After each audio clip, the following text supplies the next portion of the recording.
Welcome to super fast English academy. दोस्तों, आपके exam में देखिए भाषाओं से संबंधित क्वेश्चन बन रहा है कि यानी कौन से राज्य की कौन सी भाषा है। कुछ डीपली क्वेश्चंस भी बन रहे हैं। तो आपने कहा था कि सर इसका आप हमें प्रैक्टिस करवा दीजिए जो भी इंपॉर्टेंट लगते हैं आपको। तो मैं आपको भाषाओं के से संबंधित ही क्वेश्चन आपको बता देता हूँ। दोस्तों, जितना आपने प्यार और सपोर्ट किया उस सबके लिए आप सभी का बहुत बहुत धन्यवाद। देखिए, पहला क्वेश्चन है कि संविधान की 8वीं अनुसूची में कितनी भाषाएं थी। तो देखो, मैं बता दूं, पहले 14 भाषाएं थी, उसके बाद ठीक है, पहले पहले 14 थी, उसके बाद 18 होकर के फिर डायरेक्टली 22 हो गई थी। तो पहले पूछा है तो पहले 14 थी। आगे पूछा था कि अभी फिलहाल में कितनी भाषाएं हैं। तो अभी फिलहाल में 22 भाषाएं हैं। ठीक है। आगे देखो, संविधान की 8वीं अनुसूची में शामिल की गई 4 नई भाषाएं हैं। ठीक है।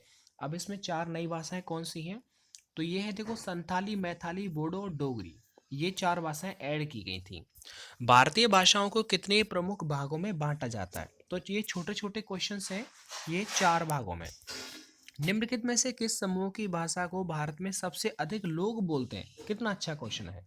तो देखो, जो भारतीय आर्य भाषा है ना, उसको उस जो भारतीय आर्य जो है भाषाओं का समूह है, इसे सबसे ज्यादा लोग बोलते हैं। भारत में सबसे कम बोले जाने वाला भाषीय समूह कौन सा है? सबसे ज्यादा तो भारतीय आर्य होता है, लेकिन सबसे कम कौन सा बोला जाता है? तो वो होता है चीनी तिब्बती। ठीक है। आगे देखो, ऑस्ट्रिक भाषा समूह की भाषाओं को बोलने वालों को क्या कहा जाता है? तो उनको कहा जाता है, स्पेशली उनका नाम पूछा है तो उन्हें निषाद बोलते हैं, जो ऑस्ट्रिक भाषा समूह को बोलता है। चीनी तिब्बती भाषा समूह की भाषाओं को बोलने वालों को क्या कहा जाता है? तो उनका नाम दे रखा है किरात। क्या नाम है उनका?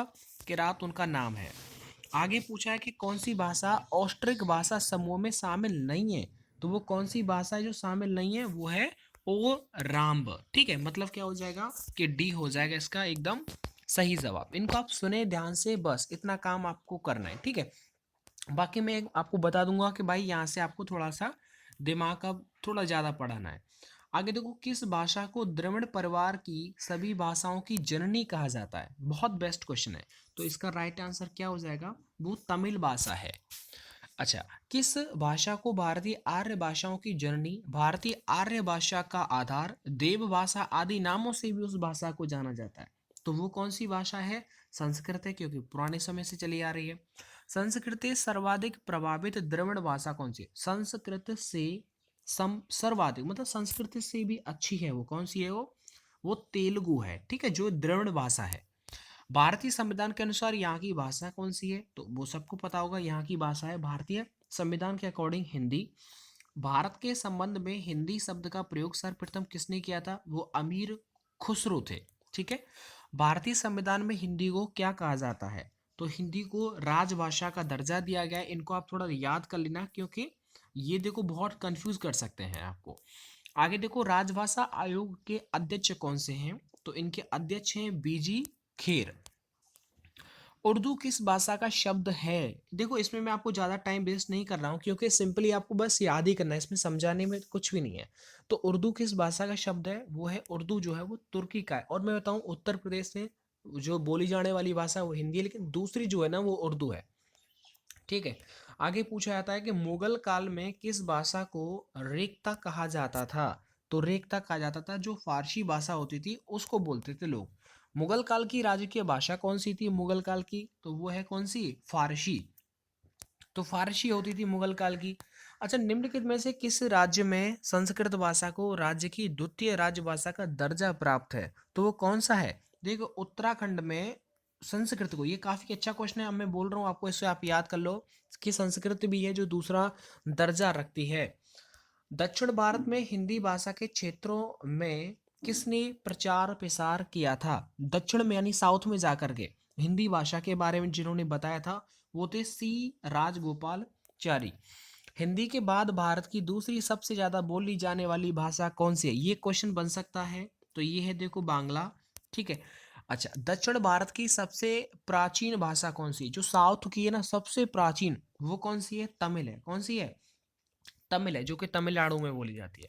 भारत की किस भाषा को इटालियन ऑफ द ईस्ट कहा जाता है? इटालियन ऑफ द ईस्ट किस भाषा को बोलते हैं? तमिल भाषा को ही बोलते हैं। ठीक है। चलेगा, आगे कुछ और क्वेश्चंस हैं जो कि थोड़े थोड़े इंपॉर्टेंट हैं, जिनको आपको एक बार ज़रूर याद करना है। आगे हम बात करते हैं, तो इसका एग्जैक्ट आंसर आपको याद कर लेना है तेलुगु, ठीक है, ना कि तमिल।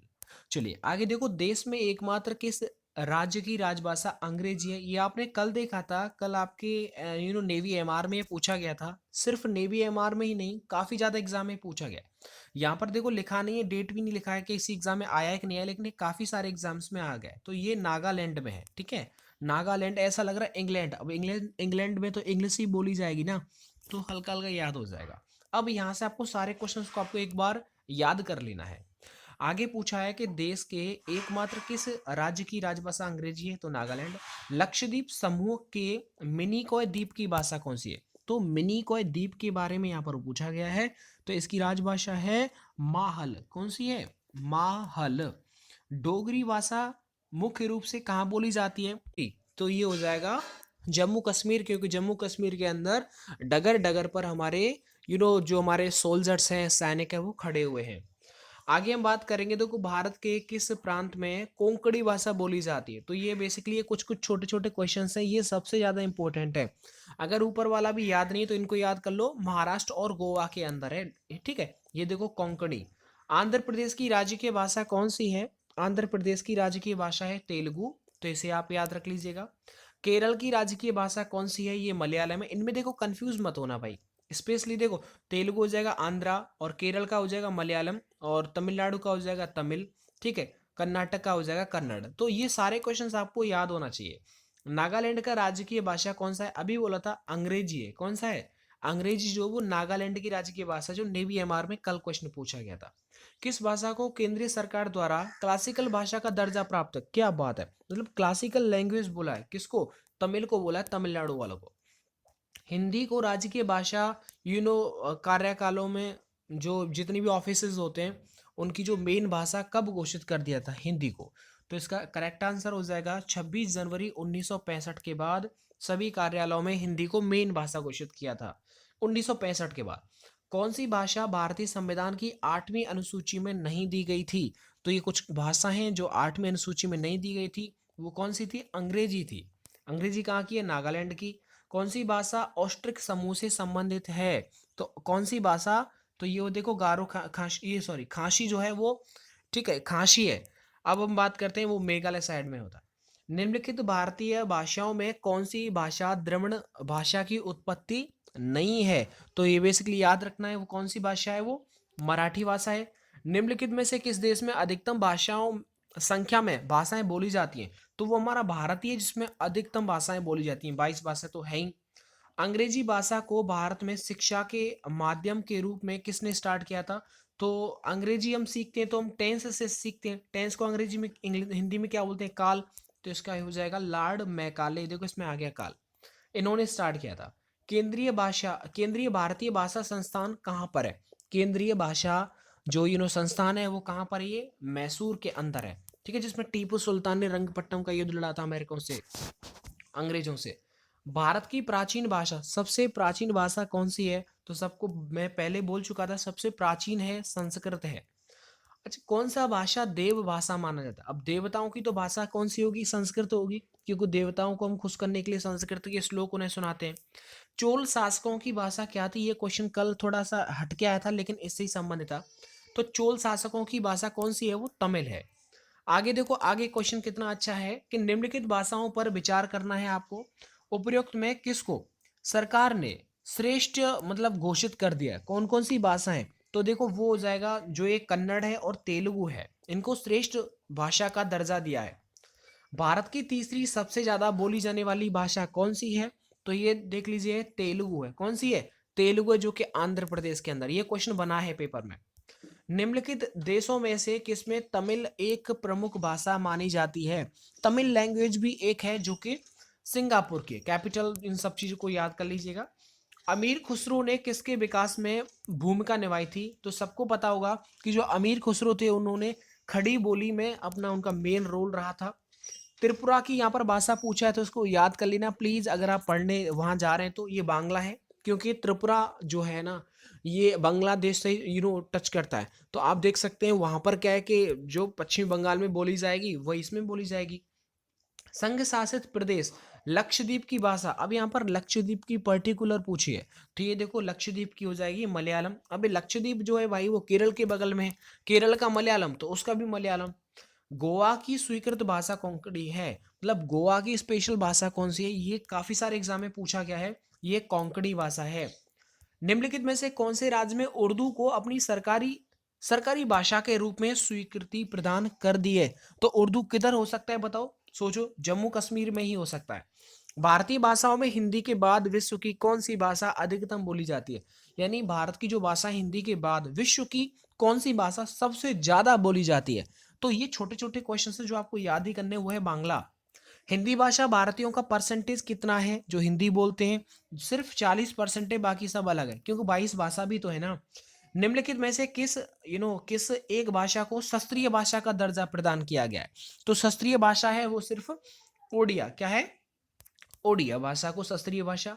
भारत के किस क्षेत्र में भाषा द्रविड़ कुल से संबंधित है? वो कौन सी है? तो ये हो जाएगा दक्षिण जो क्षेत्र है वो है उससे संबंधित, ठीक है, द्रविड़ कुल से। आगे देखो, महाराष्ट्र की कौन सी भाषा गंभीर रूप से लुप्त होने के कगार पर है? तो ये भाषा है दिमासा। ये महाराष्ट्र की दिमासा कौन सी है? महाराष्ट्र की जो भाषा है वो है दिमासा, जो बिल्कुल अब एंड होने के कगार पर है। इनमें से कौन सी भाषा द्रविड़ भाषा परिवार का भाग नहीं है? तो वो कौन सी भाषा है? कोंकणी है। कौन सी है? कोंकणी। और कोंकणी कहाँ बोली जाती है? अगर आपको थोड़ा याद हो तो बता दूं, कोंकणी जो महाराष्ट्र साइड में बोली जाती है। दोस्तों यहाँ पर मैंने आपको इसमें से 57 क्वेश्चंस मैंने यहाँ पर करवा दिए, जो कि आपके लैंग्वेज के अगर क्वेश्चन बनता है ना तो वो यहाँ से बाहर जाएगा ही नहीं, क्योंकि सारे क्वेश्चंस कवर हो चुके हैं। वो ये तो नहीं पूछेगा ना कि उत्तर प्रदेश में कौन सी भाषा, तो जनरली सब लोग जानते हैं। तो बेसिकली ये सारे क्वेश्चन थे जिनको आप लोग नहीं जानते, इनको एक बार आप रिकैप कर लीजिए, याद कर लीजिएगा। बाकी जो भी आप सजेशन करेंगे नेक्स्ट पार्ट, और मैं अपने हिसाब से आपको नेक्स्ट पार्ट बहुत जल्दी प्रोवाइड करने वाला हूँ। दोस्तों एक और बात मैं बोलना चाहूंगा कि जितने भी वीडियोस मैंने आपको नेवी एमआर के दे रखे हैं उनकी जीके को एक बार जरूर पढ़ के जाना।